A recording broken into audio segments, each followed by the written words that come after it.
orange and yellow ones, but daylilies in every possible shade of red, white, purple, lilac, and pink. A glorious day to be outside. I was relieved to find that Natalie didn't seem to mind being outside. I'd been a little worried when she'd shown up that first day in a Morticia Adams black dress with trailing, fluttery sleeves. Apparently, since the last time we'd seen her, she'd taken to dressing entirely in black, except for the odd bit of skull and spider-themed silver jewelry, and her skin was so pale I was afraid she'd blister if she stepped outside. But I soon realized that her pallor was due to sunscreen and careful use of makeup, and in spite of looking like a refugee from a low-budget vampire film, she was still the same cheerful, organized, responsible kid she'd always been. And she'd put away the dress after the first night and was now wearing black jeans, a black t-shirt, black sneakers, and a black baseball cap. I anticipated that some of the more sedate citizens of Caerphilly would look askance at our choice of babysitters, but Michael and I were content, and we'd gladly complied with her request to take over a corner of the backyard for her own gardening project, which seemed to involve growing as many black plants as possible.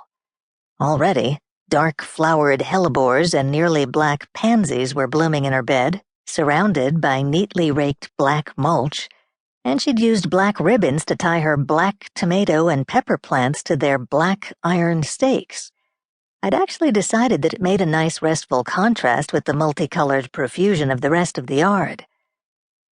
The four of us had weeded the vegetable garden right after breakfast, and now I was pruning the hedge.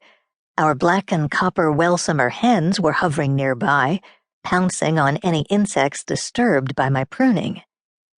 It was slow going because I was using hand tools. The power hedge clipper, like any other power tool, was too attractive to small eyes and fingers, and even the manual clippers were dangerous enough given the constant danger that an overeager hen would trip me on her way to nab a particularly tempting insect.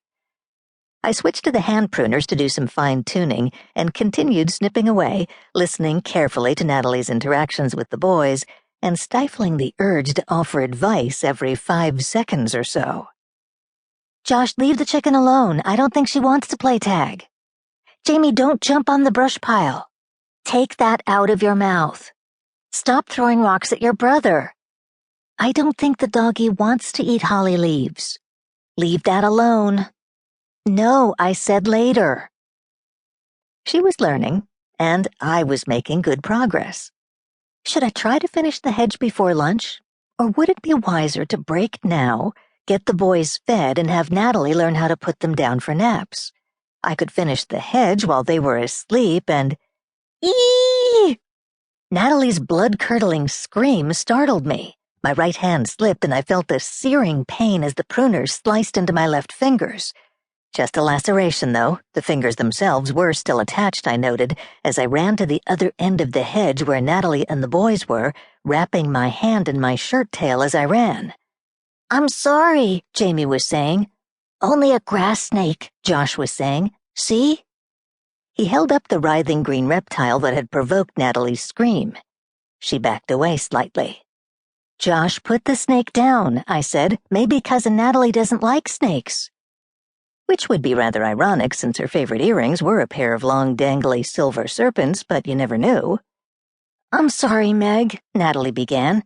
"I'm not scared of snakes, really. I'm not. I was just startled and— Oh, what happened?" I looked down at my hand. Blood was pouring out of my fingers. "I'll get a bandage." Natalie headed for the house. Blast. It wasn't nearly as satisfying as the damn I'd have uttered if the boys were not around. I was hoping we'd seen the last of the ER for the week. I gave in to Natalie's insistence that she drive me to the ER, but on the way I managed to pull out my cell phone and made arrangements for her to take the boys over to visit Mother and Dad for the afternoon. "You know how long it always takes at the ER," I said, "and how restless the boys get." Natalie nodded and looked more cheerful at the prospect of going to her grandparents' house instead of spending more hours at the ER. 2 days ago, Jamie had fallen out of the barn loft and cut his forehead. Yesterday, it had been Josh's turn to get stitches, thanks to a close encounter with a broken pickle jar.